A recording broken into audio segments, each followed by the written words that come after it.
What's going on, everybody? Welcome to episode 5 of the Reseller Unwind podcast. I'm calling it a podcast because I noticed that's what everyone else does.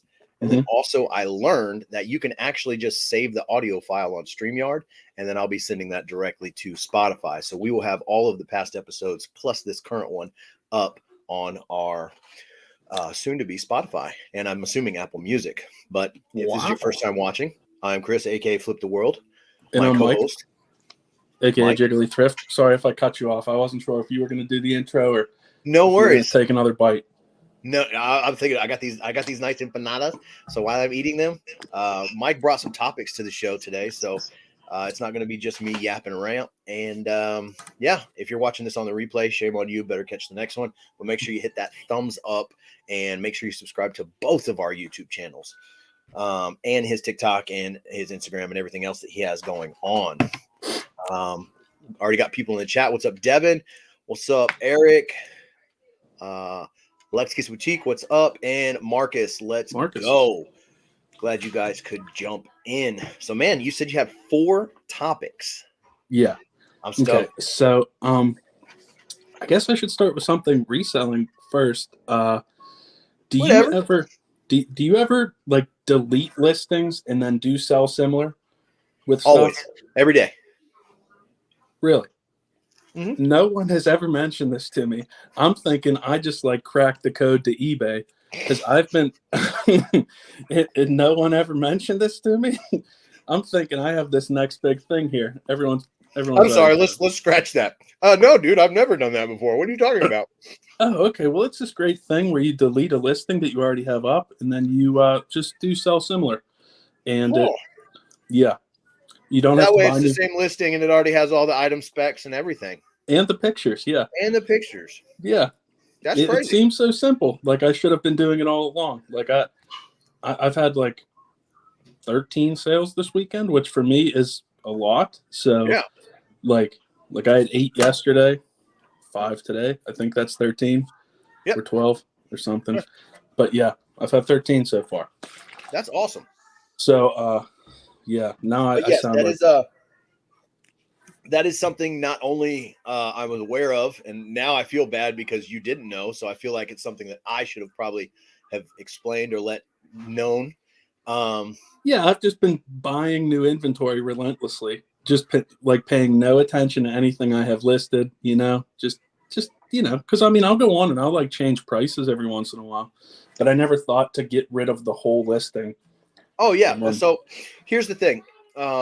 If you're doing like buy it now listings, you're not running auctions, your listing relists itself every 30 days. Mm-hmm. And if it relists itself with the same photos, the same specs, under the same original item title or the item number that eBay assigned it when you created the listing, it's going to stay in the same place in the eBay algorithm. So what I do is I used to have just a reminder. Because you can set when you go to your active listings, when you're on your summary page. Sorry, anybody. The kids are watching Shrek 2. The oldest is in town from Kansas, and so they're watching Shrek 2 and being annoying. And that's what kids do. Don't have children. So anyway, if you go to your seller summary page and you look at your active listings, what I used to do is I would just click on where it says time ending. And I would have it backwards to show the ones that are ending the soonest. And when it got down to like 4 hours, I would just end all of those and then delete and then sell similar. So you can do it like with a ton of listings, no consequences. eBay won't be like, oh, you're taking down all your listings. Like you're not taking down all your listings. Because you're deleting expired listings. You're deleting upcoming expired listings. Yeah. And you are creating new listings in the eyes of the eBay algorithm. Because it's going to have a new item ID number, which means it's a new listing. And you're basically saving them from doing what they were going to do anyway, which is if you have a store, which I have a store, every time the 30 days expires and they relist that same item, that comes out of my store number of listings that I get per month. So either way, they're getting their listing, whether you delete it and resell similar or it just rolls over. because I've been like tiptoeing around it. I'm like, I'm gonna sneak and do like 4 lists. I swear to God, like I'm gonna sneak and do like 4 listings today and 5 I did tomorrow. 112 today. What's that? I did 112 just that way today. Okay, because I did 12 today, and I'm like, oh, I overdid it. I hope nothing bad happens. Yeah, because it's your listings. So yeah, if you're part of a store and let's say your store gets 10,000 listings a month, whether eBay rolls over your 30-day listing that didn't sell or you end that one and relist it, it's still one listing that comes off of they knock it off your total listings for the month. So either way, they're still getting their listing back. But the way I always looked at it, and then of course, just like going through the eBay community and through the chat, is why not just issue a brand new listing with a brand new item number and increase your searchability for that item? Because obviously something you did on the original listing made it not sell, whether your title sucked, your photos sucked, you didn't fill out the item specs, your price was wrong. For whatever reason, it just kept going down and down on the search page. So why would you renew that listing that's going to be on page 50 again? Just end it, relist it, new page or new listing, new ID, new algorithm. I always try to show people stuff, but if you go to if you're looking at your eBay seller hub or whatever, and you click on summary, it'll show you how many of your listings are ending that day. And what I do is I just click on that number and then I end them all and then just do it over again. So like even like listings with watchers, everything like, hey, look, I don't care about watchers. I care about buyers. Yeah. Cause I mean, I have listings don't pay the bills, you know? My listings with the highest watchers are just like stale. They'll have like 8 or 12 watchers, but no activity, no offers, no. You know what you do on those? Raise the price. Go into it and raise the price $20.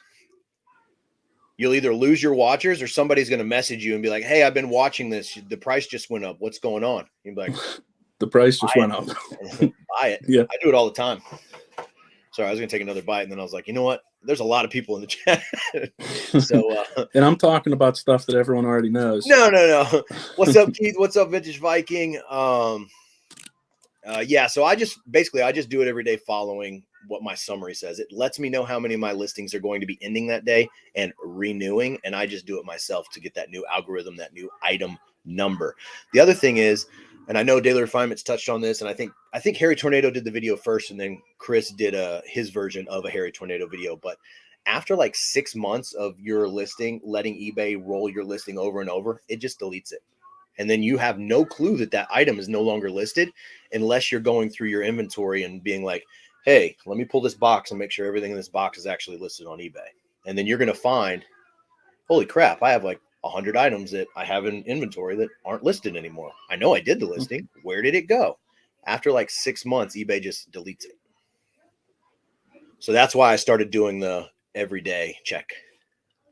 Wow. Yeah. So I probably got some shoes that, that are in your inventory, but not listed. Yeah. Yeah. Anyway, I do it every day. Vintage Viking. What's up, Ellen Michelle? Utah Bought and Gone. You guys make sure you go follow his Instagram. It's the same as right there on the screen. Yeah, it's getting close. He's like 6 followers away. Giving a ticket away to my convention that I'm not part of, but I let them use my name. It's called Flipcon with Harry Tornado, and I'm an a-hole because I don't remember the other guy's name. Phoenix Resale. What is it? What is Phoenix Resale? Phoenix Resale. He got really popular by giving away a PlayStation 5. That is how he got I spilled my drink. Into the YouTube world, was giving away a PlayStation 5 when they were like hard to find. I thought it would be a really cool idea to, like, instead of give away a PlayStation, do a video where I just stole somebody's. But then I was like, I don't know if that's gonna work. No. But anyway, they're doing a reseller convention in the luxurious Charlotte, North Carolina. Shout out Charlotte. I think my sister lives there. But anyway, he's giving away a ticket for his 4,000 subs. I think he's like 12 short. So make sure you guys go follow and get that. So I sell similar 5 to 10 a day. Yeah, just get in a pattern of doing it. Like I said, for me, since my store is over 2,000 active listings, some days it'll say you have 112. And then like tomorrow, it'll be like you have 5. So whatever it says, I just end and do it because I want to keep refreshing them.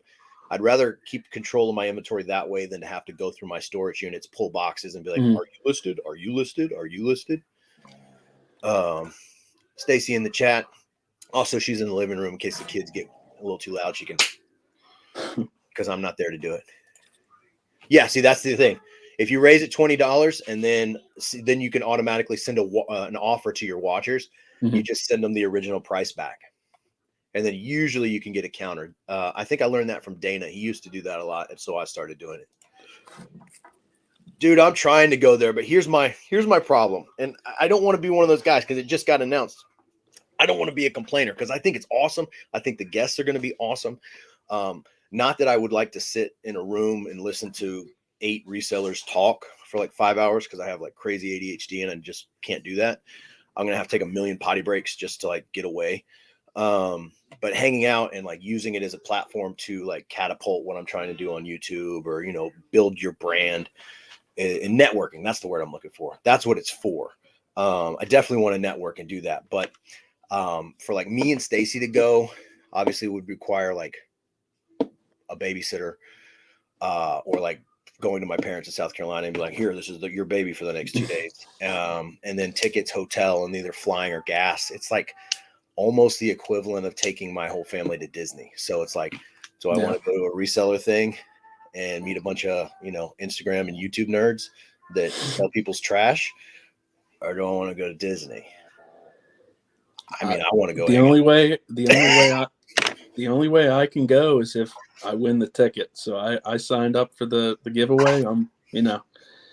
But Dalton's going to be there, and he has a freshly shaven face. And I don't know what it is, but whenever I see a freshly shaven face, I just want to put some baby powder in my hand. And I think he'd let me do it for content. He could make a reel out of it. Oh, I knew somebody was. There it is. Great. Next time, someone's going to be like, "You sound like Drew." Shout out Drew. There you guys. No, I see. I don't have to go to Disney anymore because Dalton just posts videos of the fireworks because he lives right behind Disney. So now I just like show my kids the story. I'm like, see, look, this is all you're missing. I got fireworks. You want me to shoot fireworks in the backyard? It's called scalping, my friend. Scalping tickets. I don't know if they still do that, but I used to be able to go to Disney. You just go there and you just buy people's passes for the day. You rent them. There we go. Someone said Dalton looks 12.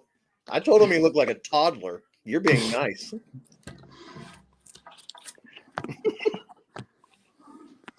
Anyway, I'm really excited. I'm really excited about Flipcon. I think it's pretty awesome. Just have to make it happen.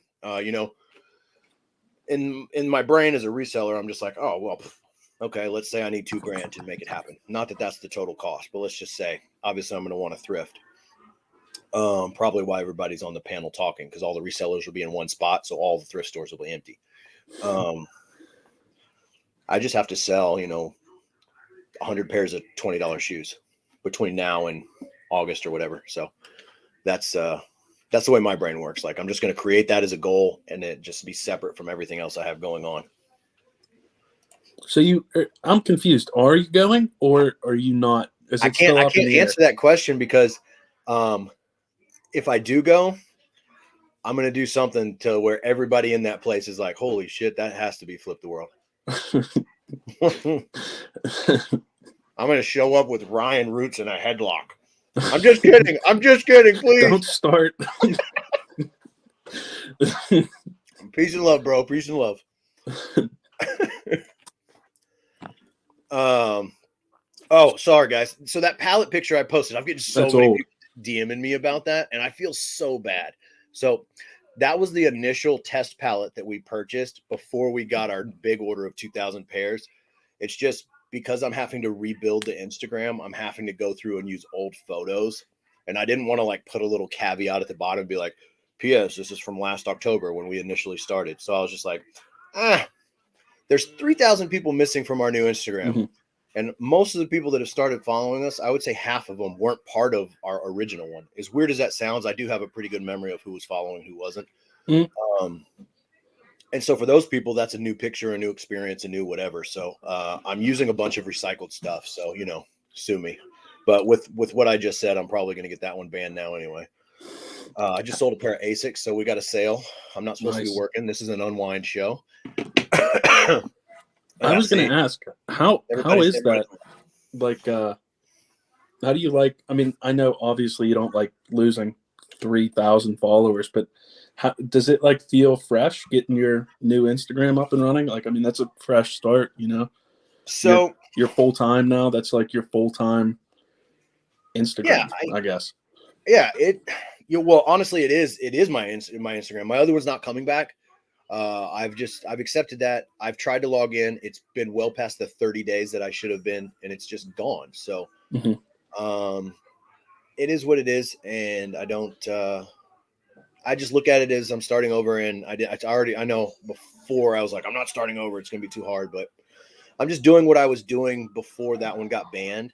And I'm seeing the same growth. So I know that it's possible to just keep doing that. Yeah. So, but I'm not taking it like seriously. I'm not like YouTubing how to grow Instagram and trying to buy likes and all that crap. I'm doing what I was doing before, which I knew what was working, and it's working again. Obviously, posting naked with a bunch of boxes really bumped it up. I think I gained like 247 followers. And here's the kicker, ladies and gentlemen. Before I eat this last bite of empanada, you like how I pronounce it? Yeah. I took Spanish for 6 years. I learned how to curl my R's. There's no R in empanada. Out of the 267 new followers I got for posting myself naked with a bunch of boxes, 92.4% are males. That's right. Your boy brings all the boys to the yard. 1 second. I got to go close my door. It is extremely loud outside. It's probably not outside. It's probably my house. You guys don't go screenshot that thing I said about the headlock, please. Please don't do that. What? I was telling the chat to please not screen grab the conversation about the headlock and then like send it out. It's already done. I'm just trying to make it in this world, man.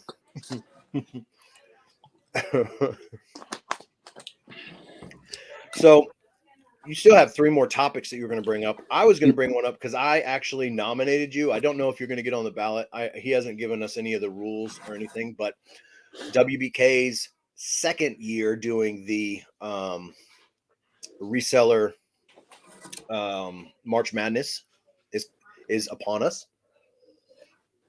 And you can't. Oh, there's my trophy right there. You see it? That's my trophy. The trophy this year looks amazing. It reminded me of the Grail from Indiana Jones, but I love it. I can't wait to see the new setup, the new everything. Obviously, I'm excluded, but I think. Wait, you're excluded? I thought. Wouldn't it make sense for you to come back and like defend your title? I mean, I could probably just try to join and do it again, but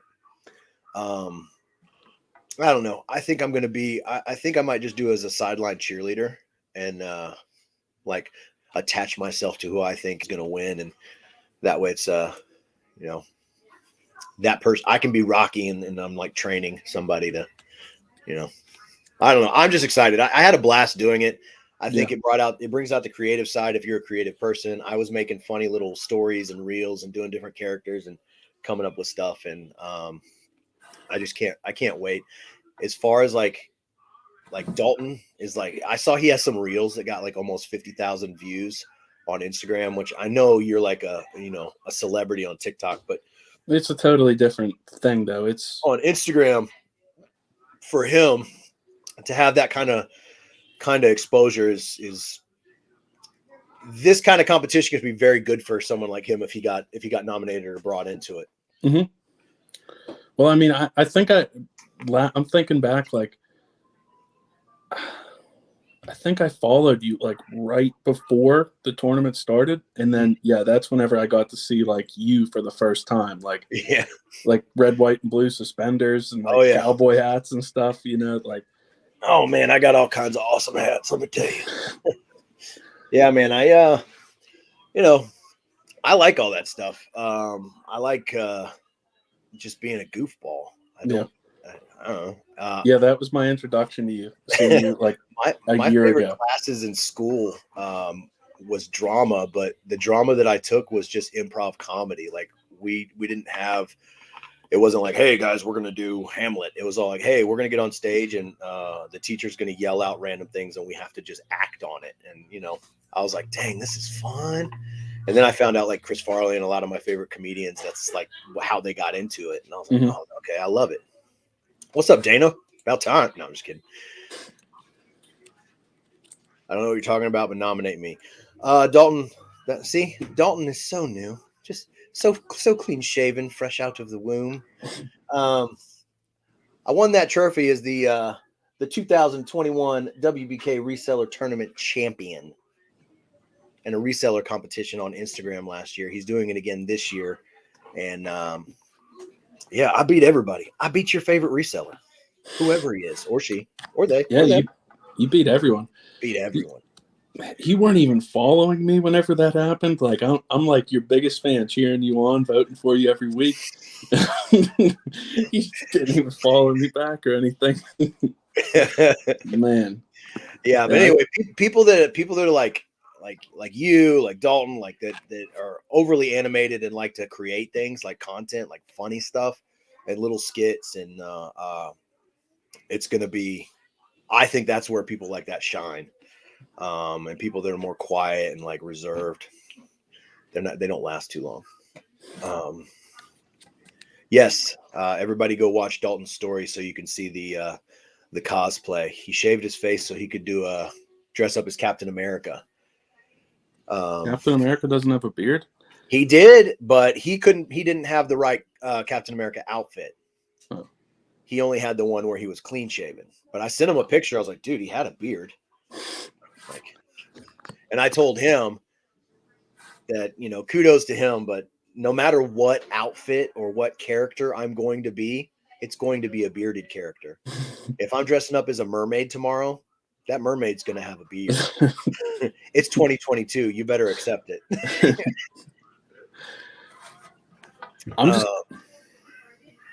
Anyone else? What's up, Purple Rube? Now 199 to go. But yeah, he I think it's I love the tournament. I love the aspect of like bringing different resellers together, because I learned about other resellers through that tournament. Mm-hmm. Like when it was like, oh, Flip the World is going up against whoever, and I'm just like, I don't even know who that person is, so they're going down. And then I did research, and I'm like, holy crap, they have like 170,000 subscribers. We're getting destroyed. Yeah, but it's very hard to like get the followers and subscribers like from platform to platform. Like I mean, you could have 1 million followers on YouTube and 10,000 on Instagram. They don't like. I don't feel like they really. Yeah, it's like I already follow you on one. I'm not going to follow you on another. Yeah, exactly. I guess that's how it is, but yeah, I don't know. Well, it's just like you'll see some people like even like us with our old account, 4,000. We were growing. We're gaining at least like 100 followers on Instagram a week, which is pretty good. We were already surpassing our YouTube, and what it comes down to is more people can watch your story, your 15-second stories, then are going to go take the time to watch a 20-minute video that you made or a 25-minute video. Like attention span is very fleeting in today's age. I mean, I admit it. I don't read books. I listen to audiobooks of the books I want to read because I'm too lazy to read them. I'd rather listen to someone else read it to me. But that's just the way it is. So it's easier for somebody to follow you on Instagram or TikTok and enjoy what you do in a 15-second span versus go and watch a 30-minute YouTube video. And you can make money on both, which is why I really put the attention on trying to grow Instagram, because once you get 10,000, you can start doing some things where you can bring in some money, which is the ultimate goal. Yeah. I didn't know that either. The bearded merman sounds like I had to ask my kids what the hell that meant because they were walking around saying that all the time. They're like, man, that's sus. I'm like, what? What? Let me go to urbandictionary.com and see what the hell these kids are calling me.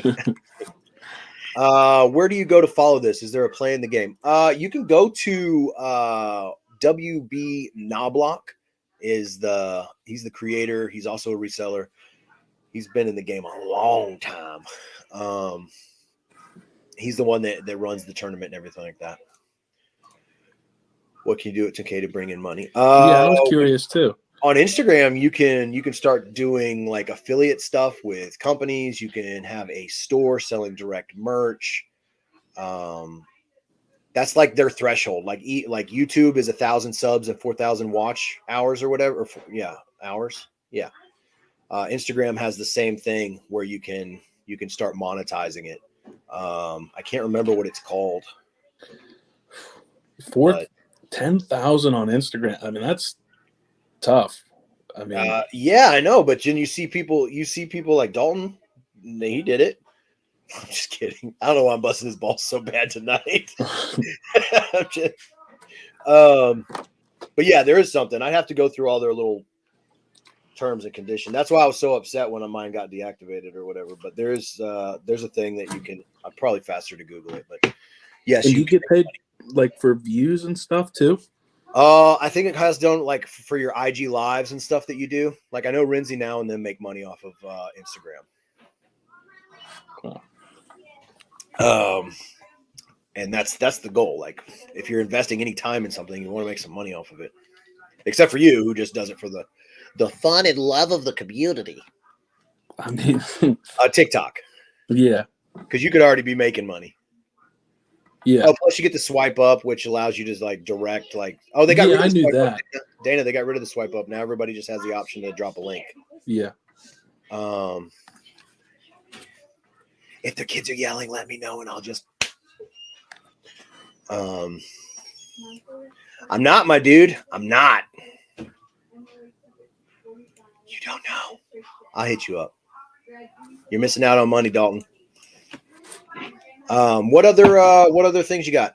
Okay, so I was going to say, totally unrelated to bearded mermaids and reseller brackets, but I was just going to say I mixed OxyClean spray, like OxyClean stain, like liquid spray, with a magic eraser, and I cleaned the bottom of these Nike. I posted a picture on Instagram, but Nike SB shoes, and it was just like the combo. It took like everything around, like the Vans and stuff that have like the white, like I don't even know what that's called. I just call it the rubber part of the shoe. Yeah, but it cleaned up. It cleaned up the those Nike SBs like so quick. Like I figured I'd have to scrub because sometimes stuff's tough for a magic eraser. But like whatever was on there, I don't know if. I have no clue what it was, but I was just going to bring up that, OxyClean spray and magic eraser are like a winning combo, dynamic duo. Yeah. For cleaning shoes. And, that's all I was going to say about that. So I told you, I have 4 topics and, that's awesome. I actually decided today that I'm going to start doing more of I used to do them like review videos. Yeah. I'm going to add that to my YouTube thing. So not only is it every Wednesday, I'm doing a resale box video. And then, every other Sunday we're doing this, which I'm hoping we can finally just get to every Sunday.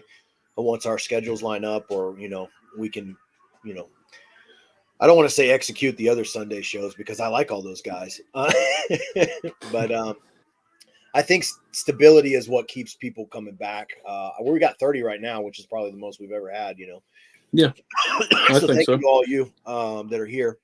But I did I did a Pink Miracle solution review where I compared it to Dawn and water. So that would be one I'd add to my list, like the Oxy spray. Because what I do is I get just a big thing of Oxy powder, and then I just mix like a half a scoop into a spray bottle. Yeah. Fill it with water, and then I add my tablespoon of Dawn, and so it's kind of like the best of both worlds. The only thing I'll say about it is it makes it really sudsy. So you can't use it a lot because it gets just suds everywhere when you start scrubbing. Because That's the only reason why I figured thought to bring that up, because I've been testing like different stuff this week, like not doing like review videos, but like I tested the grandma's sneaker cleaner. I've been testing like different kinds of like dish soaps. People were saying like the Dawn Power Wash or whatever it is, and yeah, for whatever reason, I tried the OxyClean spray and the Magic Eraser, and it's not going to apply to every shoe, but I don't know. I just figured it was worth bringing up. Yeah, for sure, for sure. Anything new that you can bring to any, like, not only just to resellers, but most of the people that I engage in kind of sell the same similar things. They're in the shoe world. They're in the they're getting into shoes or things like that. So anything that we can share to help all of us, because we all know what it's like to sit there and have to clean shoes. Yeah. And like Vans, I love selling Vans and Converse. I think they're the easiest to move as far as like you find them at the bins, and everyone else that's going crazy with shoes, just they don't ever go for Converse or Vans. And I think it's because everybody's scared of cleaning the tape or the sole. But I use a hard bristle brush, and then, like I said, Oxy. I use a liquefied Pro Go Goo Gone.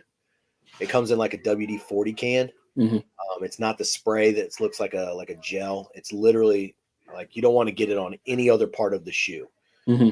But I use that, and then my hard bristle, or I'll use Oxy or my Magic Eraser, and it's gone. And they move quick. You're getting them for $2. You can sell them for $25-$30. You don't have to try and keep up with the market. Like, I think it was Dalton sold like Keds for like almost $40. Like, yeah, I saw that today. Yeah, like, what? Are you crazy? That's insane. I move Keds for like $25 to $28 because my buy cost is like under $2, so I don't really care. I just want them gone. But knowing that there's people out there that are selling Keds for almost $40, this just blew my mind. Yeah, it's funny you bring that up, because like I had to click back twice. I'm like, did they have free shipping? What was like, going on here? Because I swear my last pair of Keds I sold for I think $17 plus shipping. They're not all the same. Yeah. Well, I know there's like the platform Keds, and then I know there's like collab Keds. A lot of the Keds that I pick up are the collab. Like it'll say on the insole, maybe like Keds / whoever the collab is, and usually it's like a floral pattern, fruit, and then of course the platforms are like the double tape. But yeah, regular Keds, you can still move those as well. A lot of nurses still wear those. They don't all wear Dansko. Yeah. And yes, they haven't created the creator fund for all accounts, but they do have like a waiting list thing, and I don't know. Before I even hit 4,000, we had already received a message that there was a creator fund and we could join the wait list, even though we hadn't hit our 10K. So anyway, I'll find out all the rest of the information of what I'm talking about, and then I'll bring it to light. I'm not pulling stuff out of my patootie. More bins videos. I'm trying. It is hard when you have so much going on because if I put more attention on one thing, something else falls off, and then I feel like an ass, and then everything falls off. I wanted to ask you, what does your day look like? Like, is every day the same? I know you go to you wake up, you go to your storage unit, and that's where you picture and so get the listings ready. But usually the mornings of every day are the same. I might switch it because I've tried, now that I'm doing this 30 listings a day in March with Marcus. I'm not with Marcus, with Eric, Red Mountain Resale, which is brutal. Because I wasn't doing 30 a day. I was doing around 20. So adding an additional 10 listings, but not compromising your sell-through rate, not compromising, I'm just going to go grab 30 pieces of crap so I can get my listings. I'm still trying to do quality listings. It's exhausting to add that, because on the back end, I don't do a lot, and I'll admit this. She's in the chat anyway. I don't do a lot of the day-to-day house stuff. That's not my forte. I am the shoe cleaner, the packer, this stuff. And so she does, the house stuff, and then we'll get together around evening time when it's time for the bed and kids and stuff like that. But to add extra stuff is exhausting. But our regular day looks like we wake up, kids go to school. The ones that go to daycare, we drop them off at daycare. From daycare, we go to the gym, because if you don't start your day lifting, if you start your day working out, the rest of the day just feels so much better because you've like accomplished something, not only that's going to save or kill you, but depending on what you're doing at the gym. Me, I'm trying to pick as much as I can up off the ground or off of my body. So I'm going to kill myself. But you just feel that accomplishment. And then we go from there. Our gym is like, you could throw a rock from our gym to our storage unit, go to our storage unit. We already have our car full of the shoes that are cleaned the day before, which I have right there in my bins. She starts photographing while I'm pulling orders. And then I put the shoes up in the inventory that she's photographed. We come home, pack those up, and then everything reseller related that has to be done is done for the day, usually by noon. And then if it's a bins day, like Mondays is when we go to the bins, I'll get the GoPro, the harness, and we'll head to the bins. Usually get there around the afternoon, stay for about 2 hours minimum, unless we're having a really good day. Yeah. And then get home. I start processing all of that immediately, and then pick up the kids at 5. And then usually our reseller day ends. Now that's only on Mondays. Tuesday, Wednesday, Thursday, we get home. And I start cleaning shoes from usually around noon till 3 o'clock. Yeah. And then I have to have like a break. And then we get the kids at 5. And then it's, family stuff. And then on the weekends, we typically don't do any work. We try to keep it, 4 hours of actual work a day. I had this discussion on Dalton's show. Like, you see resellers like, oh, I work 70 hours a week. And it's like, why? The whole reason that I got into reselling is because I didn't want to work 20 hours a day. Yeah, like that's my goal. I'm just trying to figure out how to fit everything into 4 or 5 hours a day and not feel like I need to do more. I know exactly what I need. I know exactly what I need to sell to pay my bills. And then if I want to do something extra, like we want to go to a tattoo, we want to go get tattooed, or we want to take the kids somewhere, then I just write it down how much we need, and then I try to increase the sales to that. But my goal as a reseller or as a self-employed person is not to work as long and as hard as I did for other people. It's to enjoy the time, because the time is all I care about. I don't care about being, the number one seller of shoes on eBay or make $1 million a year on eBay. My goal is to be able to do what I want, when I want, how I want. The end. Yeah. We are so far behind in the chat. I'm so sorry. New to reselling. How long do you sit on inventory before making markdown to leave? Me personally, usually at 60 days, I'll run a 15% off sale. At 90 days, I'm going to run like a 30% off sale. And if I have something that reaches 120 days, I'm going to move it to Facebook Marketplace local for a quick, just get my money back and never buy that product again. Personally. Mike doesn't make any money from TikTok because he does not monetize. Yeah, I don't do that. I can, though. I think you need 10,000 followers on TikTok. Like, that's for sure. Whenever.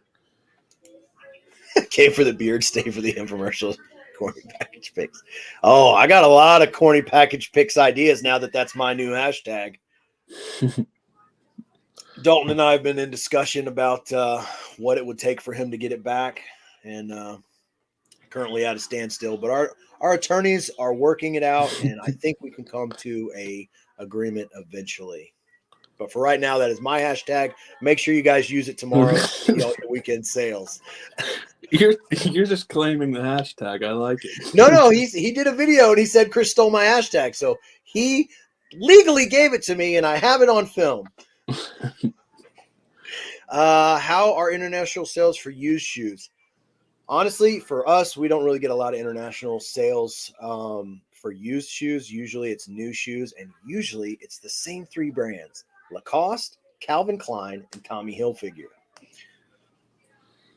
I'm like the worst eBay seller of all eBay sellers. I've never sold anything international. I just never felt like dealing with it, so I just never did it. Hey, that's fine, man. American born and made, and I'll tell you what. No, I'm just kidding. Dalton hates selling shoes. Yeah, I can tell. I have no idea. I used it on Chucks this morning. Yeah. That's the other thing. Like, I've always called Converse Chucks.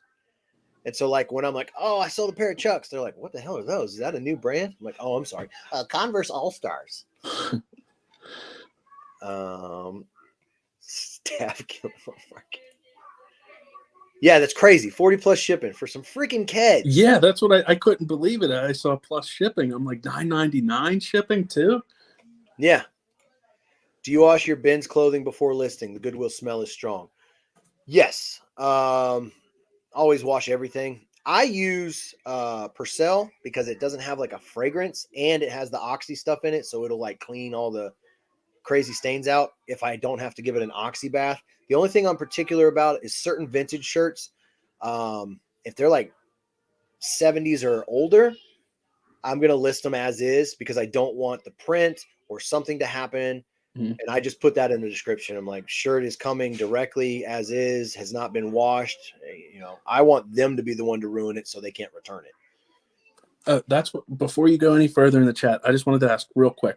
Okay, so with the bins haul boxes that you guys sell. Yep. So what, you're 6 days into 30 listings every day? Are you going to need to stop the bins boxes, or are you going to do that and 30 listings? Wow. I just added it onto my plate because here's the thing. And I know it's because it's still kind of new. This is only going to be our 6th video of basically showing people what we're finding and then selling said things to people. So it's not a mystery. The boxes sell within an hour. Yeah. And our last 2 have had 7 people. It was in their cart and they were fighting over who got to check out first. So the need is there. The buyers are there. I can't stop it. All I have to do is do better on my end to make sure that, okay, I know that realistically I need to get around 30 items from the bins in order to make the box resellable to where somebody can almost 3x their money. So if I have to, and then we usually keep about 15 items. Well, now if I'm having to do 30 a day for this month, I now know that I need to find an additional 15 items while I'm there, whether that means I stay for another hour or that means that we go on a separate day just for ourselves and we don't film.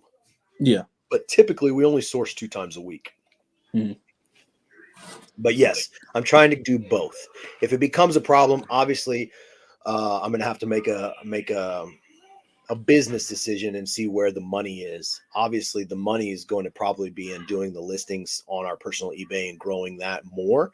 Yeah. But I also have some back end wholesale stuff that I'm working on. I just have to get it finalized. So if that goes through, I'm going to be set for inventory for a good amount of time. So, but that's again, good. I mean, it's just dealing with wholesale in this new environment of logistics and shipping and people not knowing if they're getting their orders. Everything is on a very loose handshake. But if it does come through, then we'll be good. And then the bins will be strictly just for content, which is what it's kind of been. Yeah. We got a $1.99 super chat. I hate shoes. I can't move them to save my life. That always boggles my mind when people say that. First off, thank you for the super chat.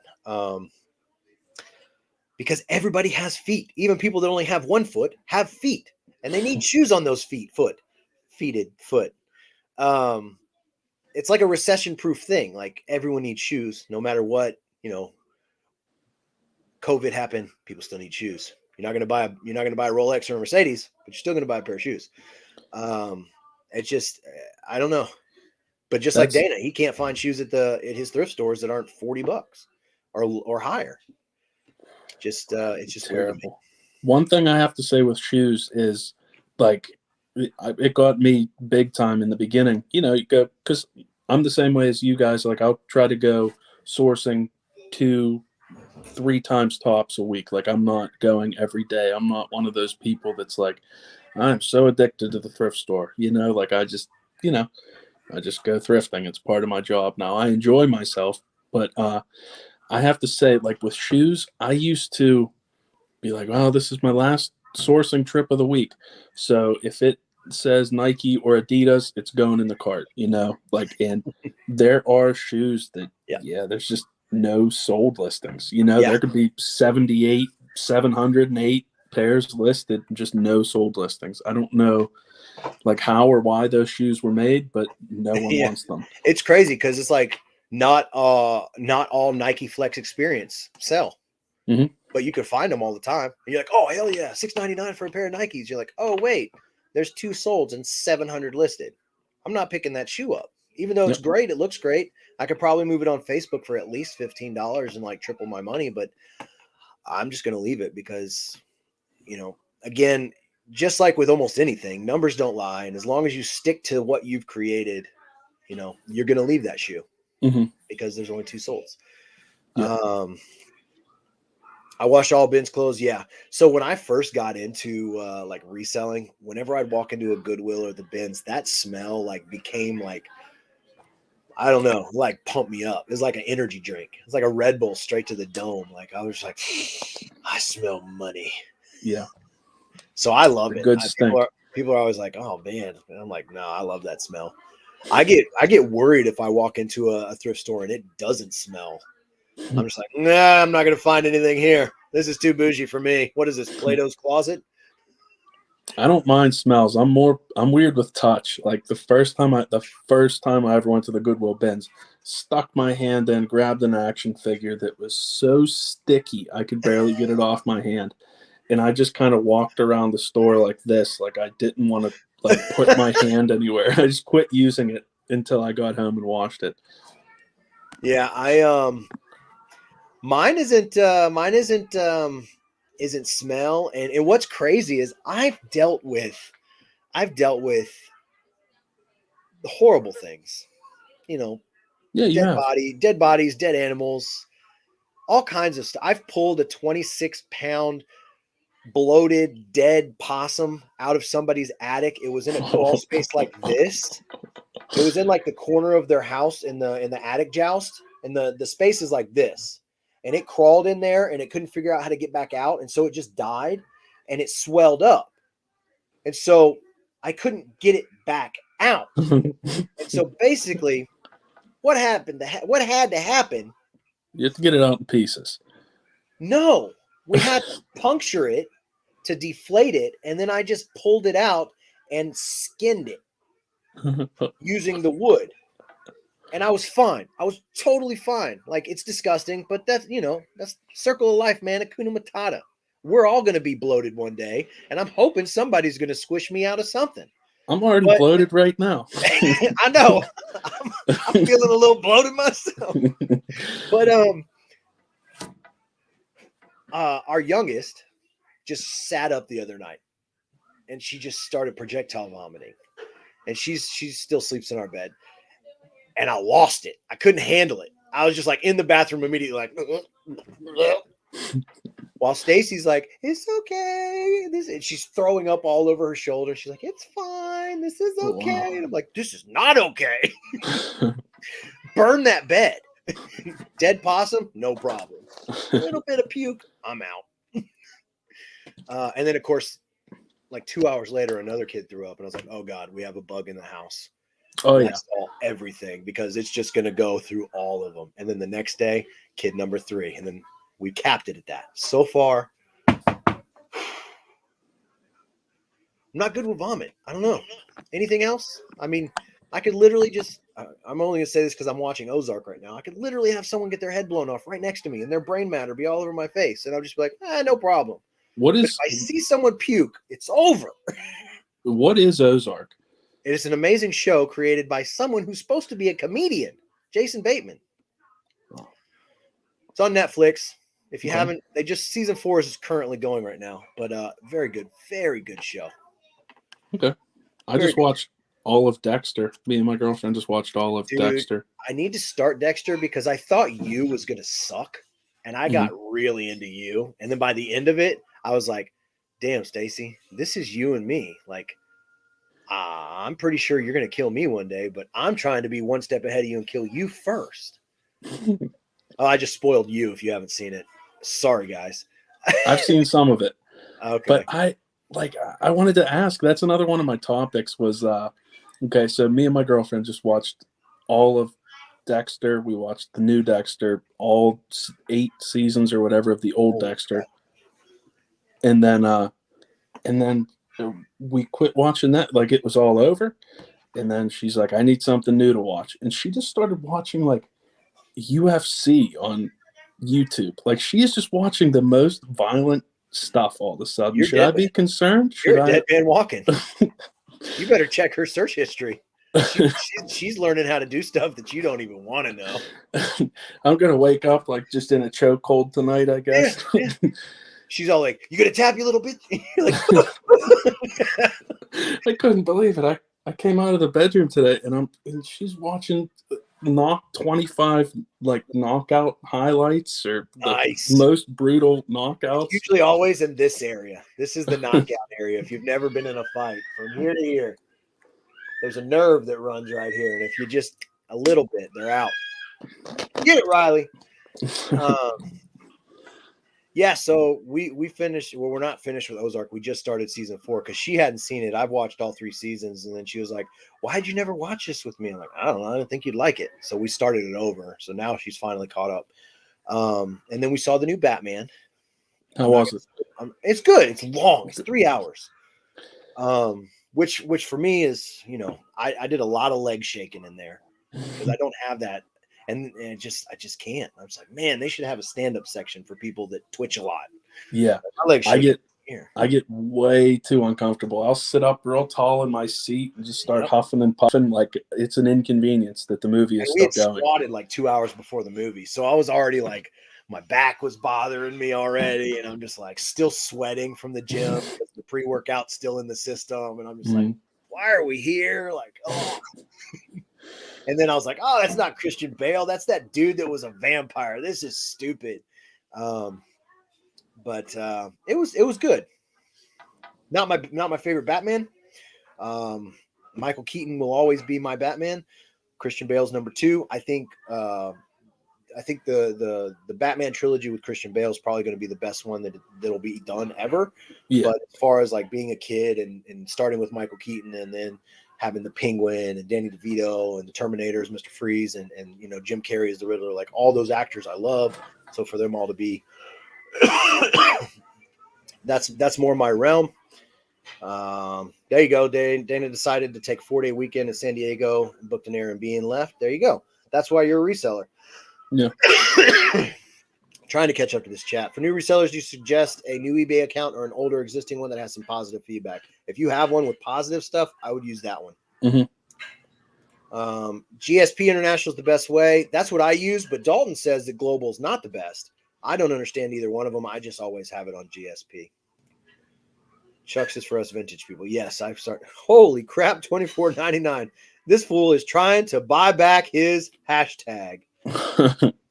He's probably not here because we're like 20 minutes behind on the chat, but thank you, Dalton. $25. That's almost a new pair of Keds. And he wants you to monetize your TikTok. I can't do it. It says, Mike, monetize your TikTok once you see this. I mean, is he going to take it back? Well, I don't even know what happens whenever. What is a soup? Is that like real money? Or is that YouTube money? It'll be added to what I make monthly from YouTube. Oh, that's cool. And then I'll have to decide if I want to give you something. Oh no, I don't want any. That means you have to. You're like the weirdest reseller ever. You're like, no, man, I don't want any money. Ew, gross. I mean, I work. I'll take you some shoes or something. No, I don't want anything. I just, I'm happy. I don't have to work like a real job anymore. That's all I need. Dana's getting his first YouTube payout this month. That's awesome. Nice. I remember my first one. I remember my first. And again, I'm not making Harry Tornado money.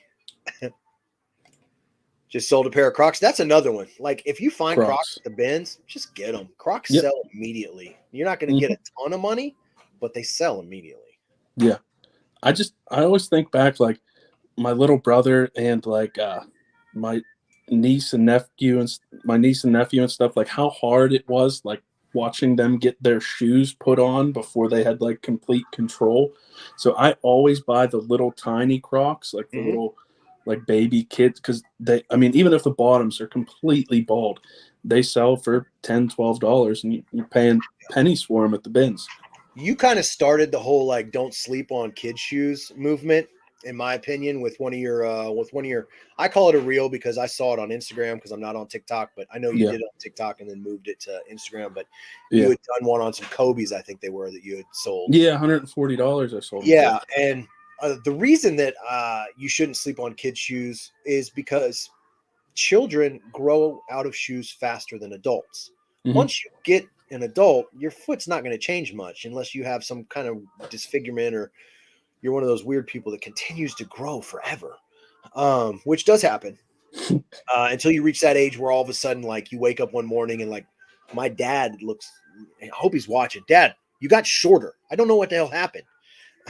I didn't get taller. You got shorter. So you reach that age where all of a sudden now you're getting smaller. But kids grow out of their shoes faster, which means the parents have to buy more shoes, mm-hmm. which means more sales. So it's kind of like I said Chris is different. I am very different. Ozark is awesome. Yep, pop that possum. Maybe I'll put that on a t-shirt.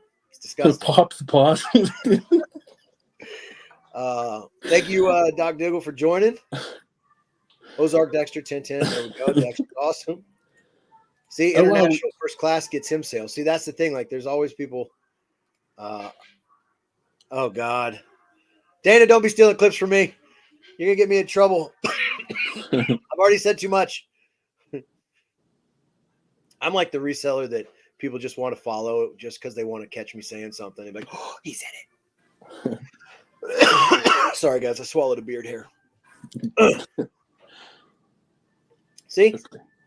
I'm gonna $90 on kid shoes today because the youngest has big feet. See? You could have just messaged me. I probably got some. Yeah, me too. Unless they're particular. Once kids hit like a certain age, all of a sudden they're just like, I want these exact shoes. And you're like, yeah, that's nice, but these are the ones you're going to wear. At least that's how it works. Did you have was Payless shoes a thing whenever you were? Okay. Because I remember I was listing a pair of Nike Shox today. And I'm like, man, I wanted a pair of Nike Shox so bad. But I always just settled for the $20 Shox from Payless, like every time. You know, I never had back when my parents would like buy me new school shoes or whatever, I'd never had the heart to ask them. And whenever I started making money, I wasn't buying $120 Shox. You know, I always got the ones from Payless that would like put my feet to sleep when I wore them. So here's the thing, like, anytime I actually wanted something, whether it be a pair of shoes or anything like that, when I got it, like, if shoe wise, I'm like, oh, this doesn't fit. It's too narrow. My foot's too fat. Damn it. Mm-hmm. Because, you know, if I had told my parents like, oh, I want these shoes, and then they got them, and then I put them on, I'm like, ugh, I don't like how they look on my foot, or oh, my foot is killing me because these are painful.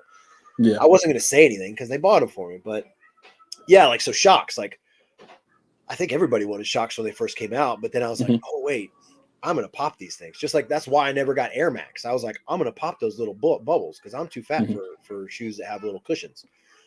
So I always and then we lived close to like an Adidas outlet. So my favorite shoe ever, which they don't make, obviously, they haven't made since probably the 90s. It was a sock.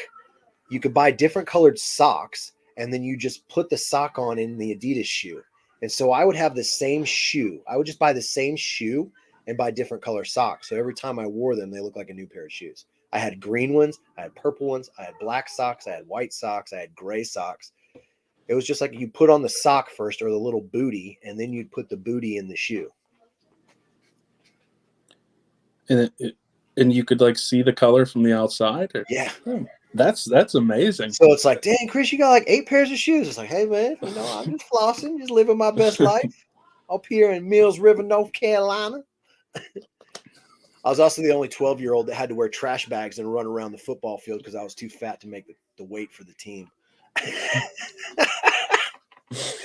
I'm like, this has got to be some kind of punishment. This has got to be illegal. I waited until 7th grade to play football when there was no weight limit. I could be. I'm all having to stand. I had to stand on a scale like naked. They're holding up towels. I'm like, I'm freaking 11. This is messed up, man. You're too fat to play. Damn it. You got 3 hours to lose 8 ounces. Used to take Epsom salt baths to like suck out all the water out of you so you could make weight. Yeah, it was rough, man. All right, let me see. Dana sent a sneak peek to my messenger. Let me see what I just got myself into. Yeah, I'm curious myself. Oh God, that is horrible, Dana. I did not put my hands in a proper position. I couldn't get it back out. I couldn't get. Mm-hmm. Let's see it. Can you? I don't know if you could see it. Can you see it? I don't know how to. I can't adjust that thing. Let me see. Maybe it'll. Anyway, I'm not doing anything. I couldn't get it back out. I couldn't get it back. I couldn't get it back out. That's what she said. Do what you want with it, Dana. I ain't scared. Yeah, I like it. I knew it had something to do with popping the possum. That was the most absurd thing I've ever heard in my life. Yeah. A 26-pound possum. Oh, it's disgusting, dude. It was so gross. And the thing is like that was like a regular Tuesday for me. Yeah. Like I used to get jobs where I'd go and they'd be like, we have rats. And I'm like, okay, that's an easy job. And then I get there and there's literally just rats running around in the daytime, which is not normal. I'm like, got a little bit of a problem here. Yeah. But then you just use this tracking powder. You just put it down and rodents have OCD, so they're constantly licking their paws. And so you just put this fine layer of dust everywhere and then just kick everybody out for 24 hours. And the rats just walk around on this dust and then they lick themselves and then they die within like 3 hours. And then you just go back the next day with a bucket and just collect the bodies. Good to know. Yeah. And then you build them like, $2,000. I'm afraid of bugs, like big time. Yeah, really? Yeah. Sorry, I'm stuck in the chat here. All right, the chat is all yours. I keep, like always, I go in and then I can never like get myself back out of the chat. So Al Bundy was ahead of his time. My main influence. Shoe reseller numero uno. He once scored 4 touchdowns in a single game for Polkai. The man. Him and Uncle Rico, man, they could just take on the world. Yeah, Uncle Rico. He could throw a pigskin a quarter mile. I forgot all about him. I love how you just ran. You just immediately knew what I was talking about and hit that quote perfectly. Yeah, yeah. Whenever he took the steak off of Kip's plate and hit Napoleon in the face with it, that's. I told you Hot Rod was my favorite movie last week. I think it might be Napoleon Dynamite, actually. Like, nice. Stacy's watched that movie probably a million times. Yeah, me too. Yeah, I'm like that with like Idiocracy, which is like, it's funny because it was a funny movie back then, but when you look at the world now, it's like, damn, this wasn't a comedy. This was like looking into a crystal ball on what's going to happen. And then, of course, basically they just did like an Idiocracy 2. They just called it Don't Look Up. It's kind of the same thing. That social media has messed up our brains so much that we don't care about things that are real, because who cares, right? But oh my goodness, oh my God, the boys. Hey, I'm a boy. I'm a boy.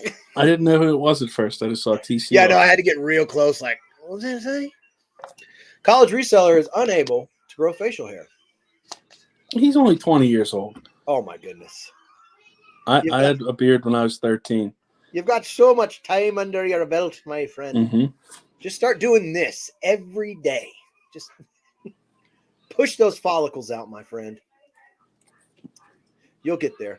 See, you have what I had for like up until like the last 3 years. My mustache wouldn't connect. Yeah. Yeah. It looks so weird whenever I don't trim it. Look at how big the gap is. Yeah. One day, it just magically, I noticed it. I was like, oh, should I post about this? I'm like, nah, don't post about this. Did you have to shave it off or anything, or did it just happen? I just never touched it, ever. Huh. But the other thing is, like, I haven't shaved in well over a year, and it's only like right here. Like, it grows very slow. Yeah, mine too. I shaved a year ago because I got my knee surgery a year ago on like the 10th, I think, of this month. And I had to shave my beard off so they could put the thing on. So it's been a year for me too, but my beard's just all curled up. Yeah. I shower and it's like down to here and then it goes sometimes back up. So this is a little guilty pleasure. I can't believe I'm gonna say this. So sometimes Stacy leaves her flat iron on and I'm in the bathroom. Oh. And then it gets real long, and I'm like, "Holy crap! I should do this every morning." And then I realized that I'd hate myself if I became one of those people that like trimmed and flat ironed his beard. But yeah, when I flat iron, I guess it's kind of like if you have a perm and you straighten your hair. Yeah. Which, if you're new, I got mine up in the sumo knot tonight. You know, I'm going to a hipster bar. I'm going to try some IPAs after the show. No, I'm just kidding. Real talk, I'm probably going to be cutting it off next week. I'm not a fan. It's too annoying for me. I'm going to go back to my old cut, which was just like a to the side kind of thing. I don't know what you call it. Lazy. To the side kind of thing. It grew out in 2 weeks and it looked like a chin strap. I used to rock a chin strap hard, just straight up, just anything that would cover my split chin. I would just have just straight down and just follow where my jawline should be, and then I would have the extra chin under it, Peter Griffin style. It was rocking. I don't know if you guys could see, like, the only time that I shaved for fun was when I had to renew my license. I had just finished Breaking Bad, and I was like, I want to look like a meth dealer. Why? I don't know. But I like did a chin strap, but then I just had like the goatee thing going.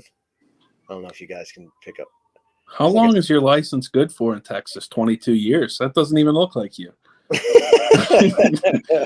Let's see. I got this one in 19 and it expires in 25. So 7 years. Oh, 7 years. Yeah. I think ours is like 2 or 4 or something. It was only 3 years ago. I looked like this 3 years ago. Life's cruel, man. Life is cruel. No, I'm not saying you look. I don't know. Dude, if I shaved, I would probably look like 25 years old if I shaved.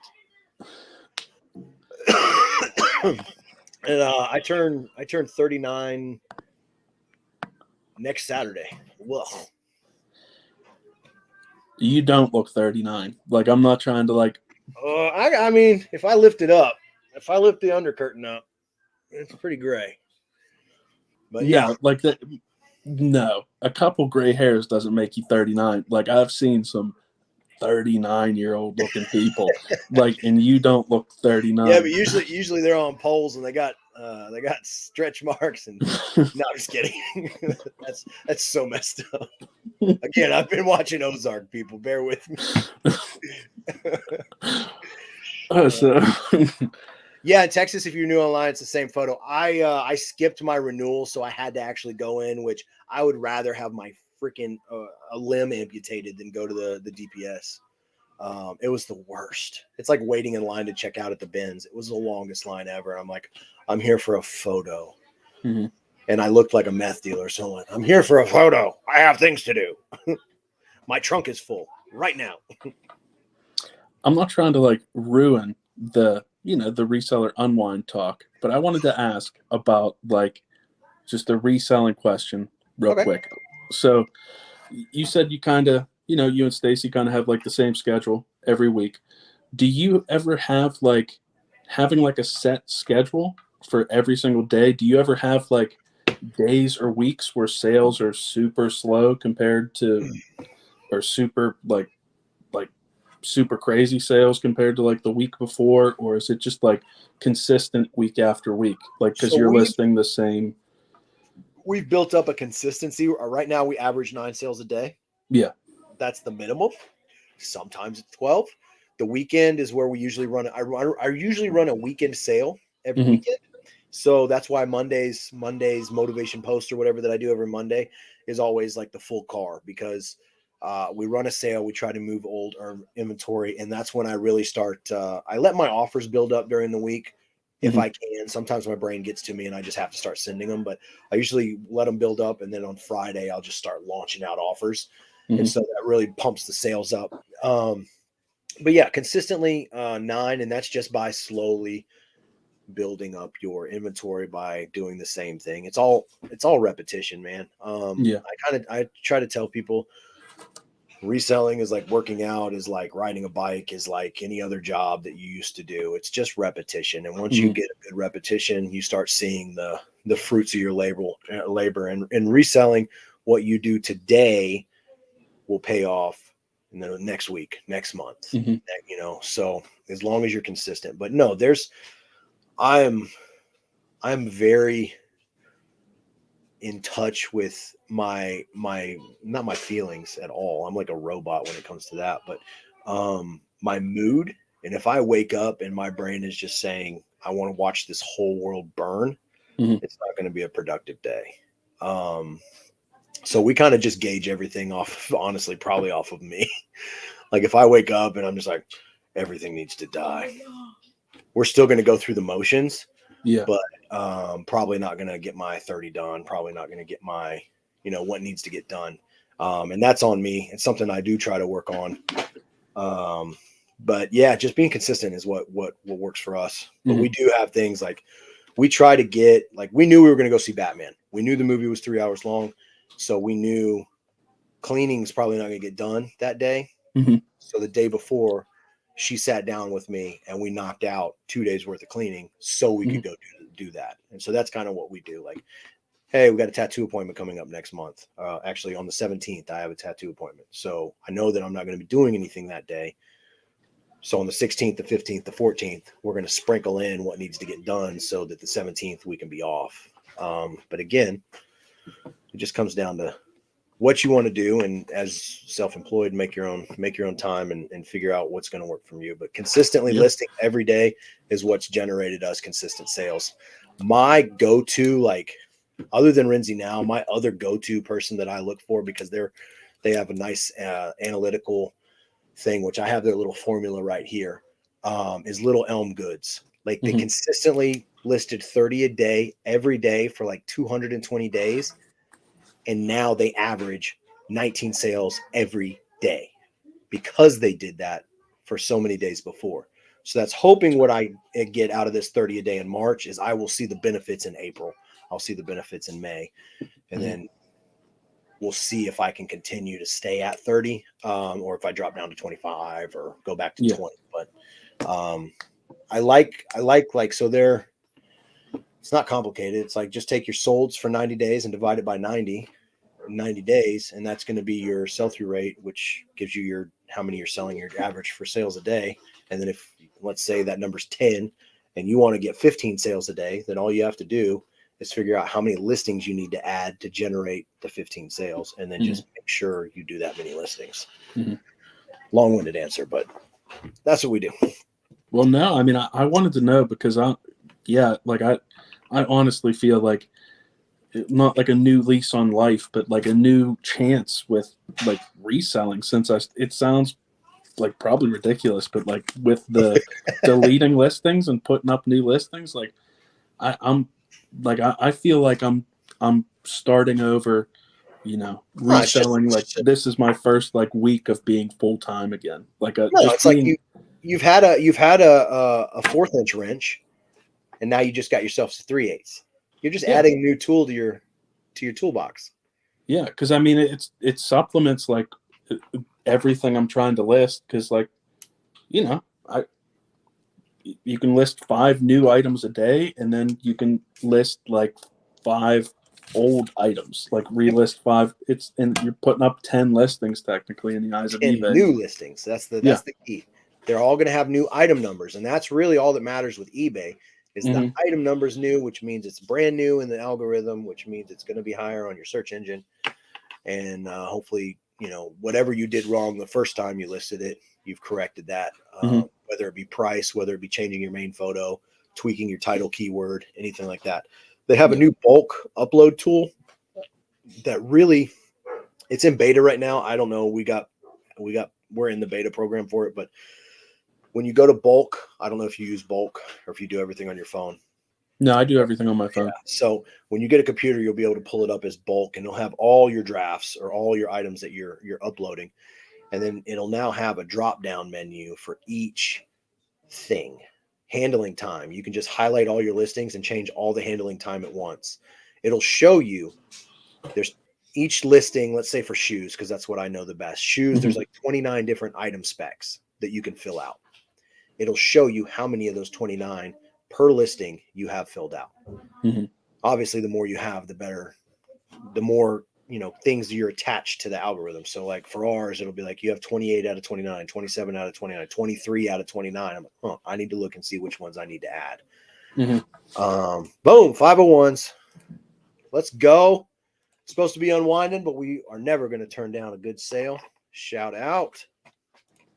Yeah, Dana, you throw me off, man, with your whole head's gray, but your beard is like bright orange. It's like all the color from your head just drained into your beard.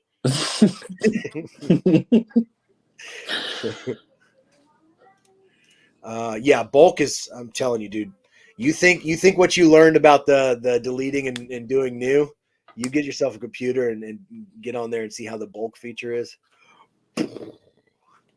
Like I said. Well, yeah, I could just do 108 new listings in 5 minutes. Yeah, I did 112 today, and it was like, 4 minutes total. And I was like just I said, I scrolled down and had to look at every price and make sure everything looked good. But that's what I've been trying to do, though, like improve the listing, not just like. Yeah, I mean, I understand like putting up 108 bulk listings is better than the 12 that I did today, but I've just been, whenever I do them, I've just been trying to make like that listing perfect, like everything that I possibly could. If I didn't put the shoes or like lace up shoes, I fill out that item specific. Like it's just trying to really make them perfect. And the amount of sales that I've had, just like within minutes, days of like relisting that, it's crazy. I had a pair of shoes listed for 3 months, 4 months, had like under 200 views, and I relisted them, changed where I had women's size 7.5 to at the end of the listing, and they sold in 27 minutes. That's another thing that that you can learn by looking at other people's stores is title arrangement, which some people think it doesn't matter. Some people think it does matter. Title arrangement matters because it's just instinctively the way people's brain works is usually, brand, sex, color, size. Brand, sex, color, size. All the other stuff like lace up, athletic, sneaker, shoe, the style code, all that stuff is important in the title. But apparently what I'm trying to say is not. No, I'm just kidding. Run that by me one more time. So like just usually the way that I do it and the way that most that I see is usually brand, then the sex or the gender, then obviously you're going to have your color, style, and then end with your shoe size. So it would be like Nike men's, Jordan Air Force One, black, style code, sneaker, shoe size 10. Because I'll usually go like Nike Lunar Glide 14 or whatever I don't even know. I'll do like so I'm gonna try it like this. Because I see some people that'll put like the gender first, and it's like most people that are going there as a buyer have already selected the button for men or women or kids. Yeah. So having the gender first, it's kind of irrelevant. I mean, it's important to be in the title because it's a keyword, but it's kind of irrelevant because they've already clicked on women's shoes, so they don't need to see women. I already know so brand first is usually like the go-to. And the same thing with like other categories like jeans. It's going to be Levi's, men's, 501, things like that. Usually work the best. It's just, and not everybody's brain works the same. What you have to do is go off the majority of how a shopper works. Like Walmart and the stores at the mall, JCPenney's, they spend all this money learning how consumers shop.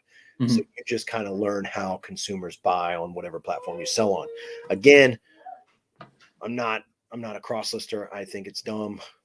I'm probably a very small group of people. I'm starting to win people over. I think I almost got Dalton.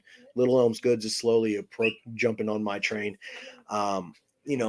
look at how people like Poshmark. Every Poshmark sellers were going crazy because they changed the way that the search engine worked. You could just type in shoes and then shoes would just show up.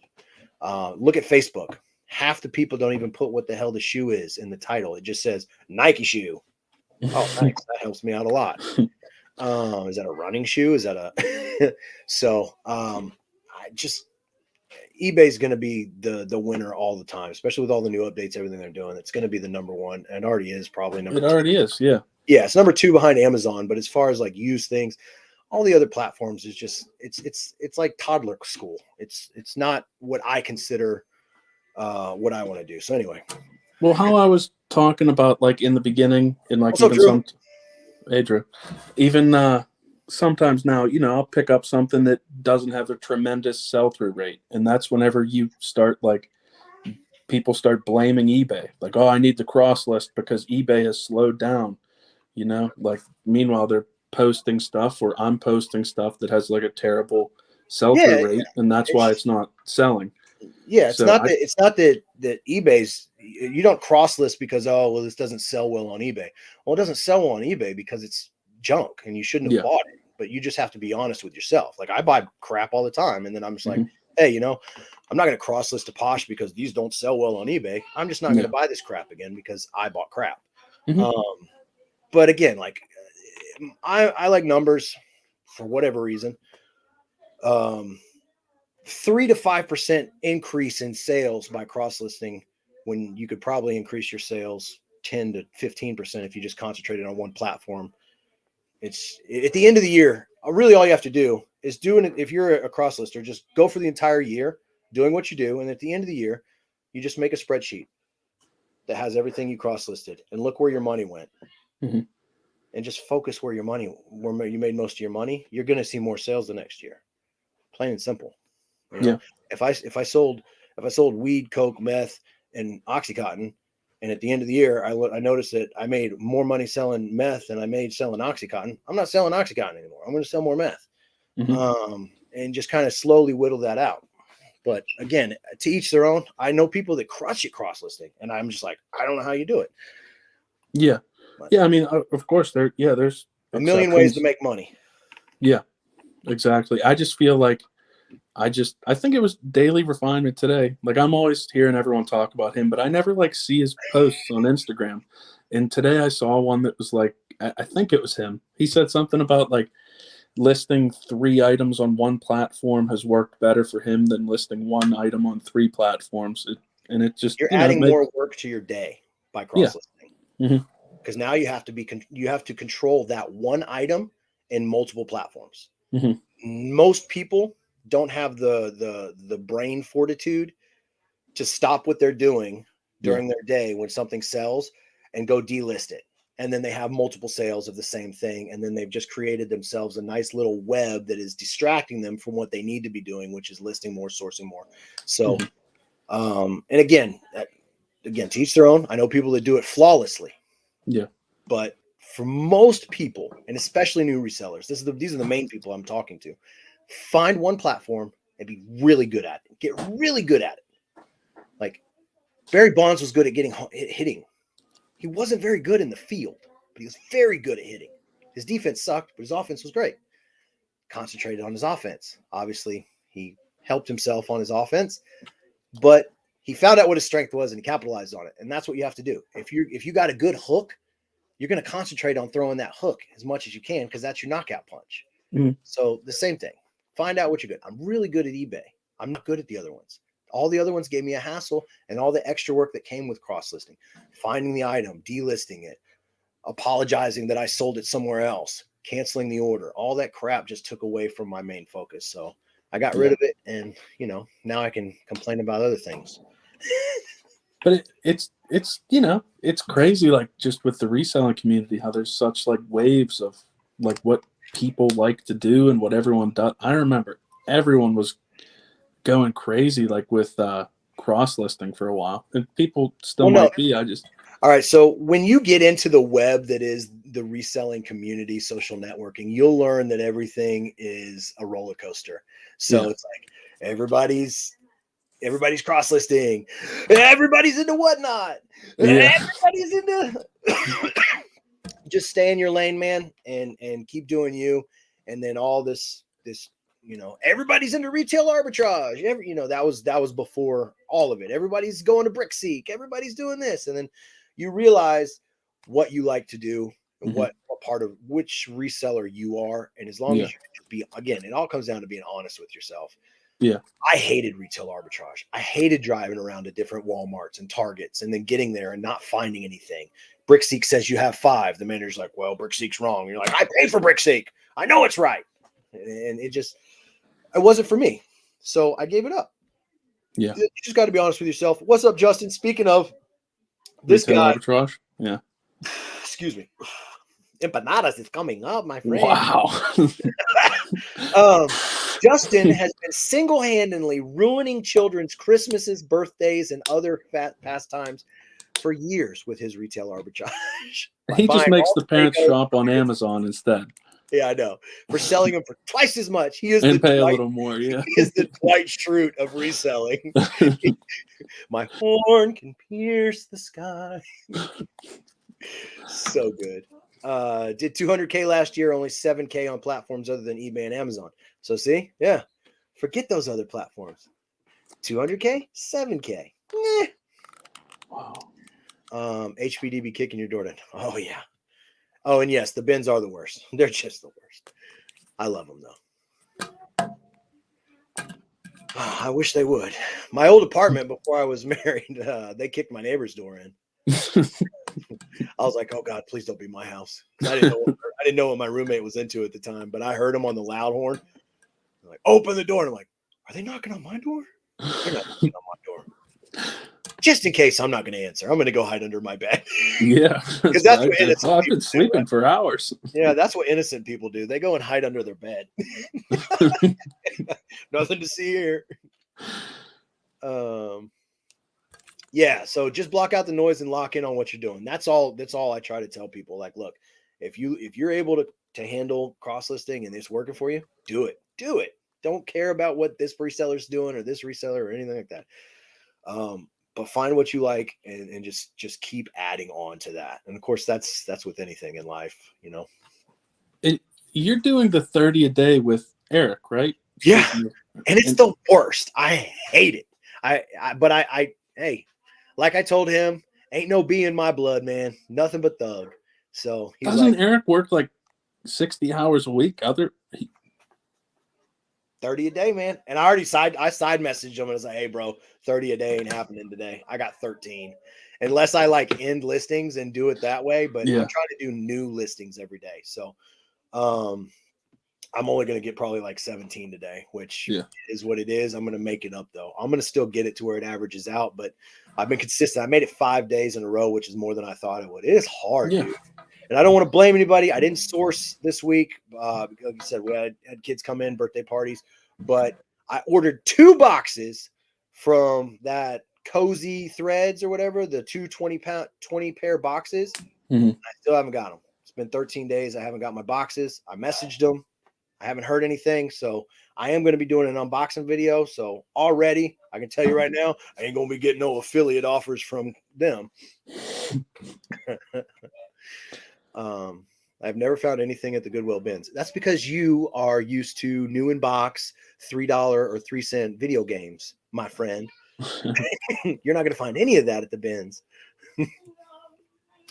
2 hours away in Nashville. Yeah, no, I wouldn't drive 2 hours if you're good at ruining kids' lives and going there.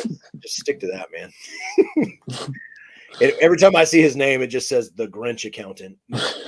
He's killing it, man. 30 is trash. Exactly. I text him every day. I was like, yo, this sucks. Why did you sign me up for this? But then you got people like Daily Refinement, aka Mr. Monotone, who does like 200 a day. Now, he doesn't physically do it. He has his employees, but still, he crushes listings. It's all about just getting your system. But yeah, you have to build up to 200 listings a day. I mean, I'm sure he had plenty of days and months where he was doing 20, 30, 40 by himself, because That's crazy. 200 a day. If you're doing clothing, it's really easy. It's like super easy. Oh, that's what he does, clothing? Yeah, he just does clothing. I can go to the bins tomorrow and probably get like 70 pairs of jeans and 100 shirts. And they'd be like, boom, done. There's the whole week. Yeah. But like if you're in like one category or two, like me, like shoes and like jeans, the cleaning of the shoes versus just throwing the clothes in the washing machine and then listing them, the added work of having to clean the shoes is what makes the 30 a day so hard. But if your category is video games, other than having to find them, clothing is one of the easiest ones to get that level of volume on a daily basis. Like Hustle and Hooks, they're doing like 40 a day. They switch to clothes and shoes. It's easier to list clothing because it's really up to you if you wash it or not. But you just throw it up and take photos and measurements and you move on with your life. So I just never, I don't know. Like it always sounds good. Like clothing always sounds good, but I just, I hate to be the person that says like, I can never find anything. I just don't know what to look for, to be 100% honest. Yeah.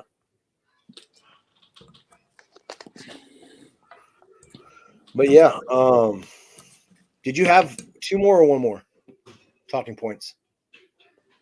Oh no, that was it. That was it. I had 3. I thought I was going to add a 4th. Came into the show with talking points. What's that? I came in with 3, possibly 4. Okay. I did 3, never wrote the 4th one down. Or I think I did it with, I don't know. It had something to do with like deleting listings and new listings and stuff. And I've just been talking about that nonstop. Like I'm just, you learn something new and learn something new every day. I should have just been make a TikTok about it and teach other people. People already know. It just no one took the time to tell me, or else I wasn't paying attention or something. I don't know.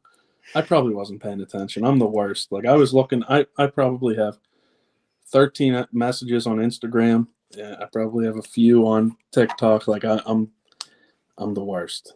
And with comments and stuff. Like I just.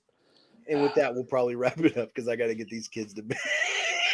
He's the worst, y'all. No. Yeah, I'm just the worst overall. But yes, we got a new thumbnail for the show. Again, I'm going to try to go back and extract all of the audio files from all the past ones through StreamYard and then get them up on Spotify. We're going to try and switch this to possibly weekly. Fingers crossed soon. But yeah, I got the text that I got to get the kids to bed. So we're going to cut this one short. All right. By about 30 minutes. So yeah, if you're watching this on the replay again, thank you. Make sure you hit that thumbs up. If you are in the chat, I appreciate everyone as always. Again, this is where we all just come and unwind after a week of reselling, because no matter what you're selling or what you're doing, if you're in reselling, something gave you a headache this week somewhere. And so it's good to just like let it out, start Monday strong, and then go watch Joey and Drew's live, and they make you work and do listings on their show. I already got all my orders pulled. I'm sleeping in tomorrow. Nice. So, oh, there we go. There we go. I suck something close. I sold it in a box. Yeah, just sell stuff in a lot. But as always, guys, thank you so much for tuning in. We're going to try and keep this going. I think we had the most in the chat ever today. I know it's 30. because you came prepared with talking points. So, again, if you have not, make sure you go and follow Utah and Bought and Gone. He's giving away a free ticket to Flipcon. My name, not my show. But make sure you go. Let's get him to 4,000. Thank you all again. My man, I'll probably Thanks, everyone. in the text messages or in the DMs. Eric, I'm going to get those 30, I promise. And we'll see you guys on the next one.